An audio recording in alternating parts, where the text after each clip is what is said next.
as you can see, I love color.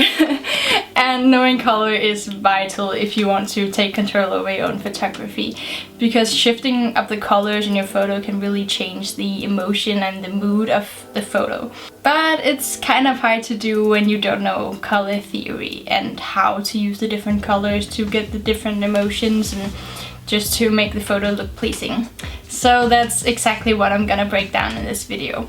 The basics to color theory and how to use the different colors to evoke different emotions, and how to put the colors together to make the photo more pleasing. But first, all of these colors are amazing, but why do we actually use color? Every color has different emotions tied to them based on culture, wardrobe, age, and life experiences, and they change to the individual person. However, there are some emotions that are more commonly tied to the different colors. For example, are the emotions energy, jealousy, and joy often associated with the color yellow, while love, danger, and passion is associated with the color red. Color can direct the viewer's eyes to a specific point in the photo that we want to focus on, called a key color. It can tell a story and determine what we feel when we look at the photo. This is all great, but before we can understand this, we need to know what color is, the theory behind it.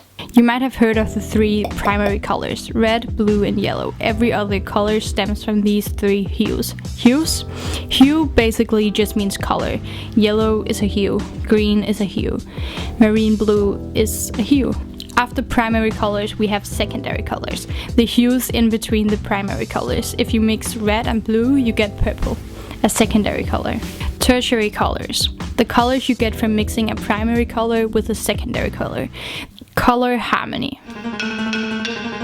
This is not color harmony. This is chaotic, boring, and leaves the viewer unengaged.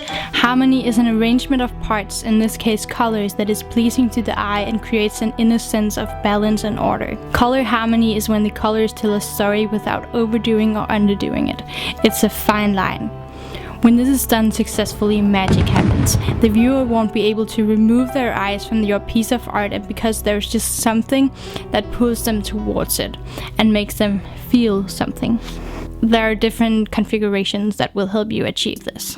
Analogous colors. These are the three colors that are side by side on the 12-part color scheme. Colors that are closely related to each other, like these three colors.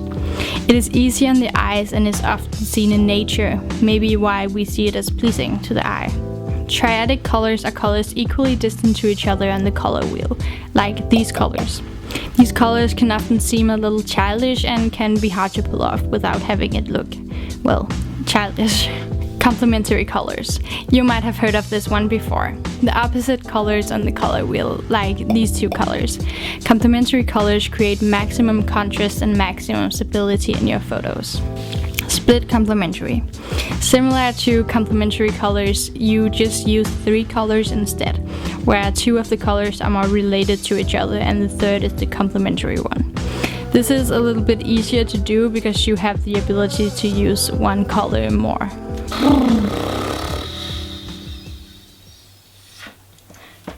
That was a lot of information, and I don't expect you to remember all of this, because that's just impossible. If all of this is new, you won't remember it, but you can always go back and watch it over and over and over again.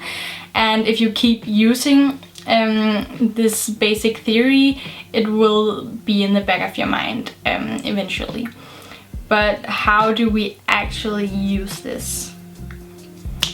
You use these configurations to develop your color palette, either when you go out to shoot and when you're choosing your location and clothing and props and all that stuff, or just when you start editing. That's actually the case for me most of the time, because oftentimes I can't find the location and the clothing and all that stuff in the right colors anyway, so I just change the colors in Photoshop later. The easiest and most effective way of starting to implement these configurations is to use complementary colors. I use complementary colors in most of my photos because it just is very effective and it just looks good. and the easiest way to do it is just to choose one color that you want the majority of the photo to be in, and then you find the color on the opposite side of the color wheel like I showed you before, and take a small part of that photo and let it be in that other color. I don't know if that even made sense. Did it? To show you how much of a difference this actually makes, I have edited this one photo with the 4 different configurations. There's a pretty big difference, right? Rules are meant to be broken, but you can't break them if you don't know them. So get to know these rules. And if you dive even deeper into color theory, there's so much more to know.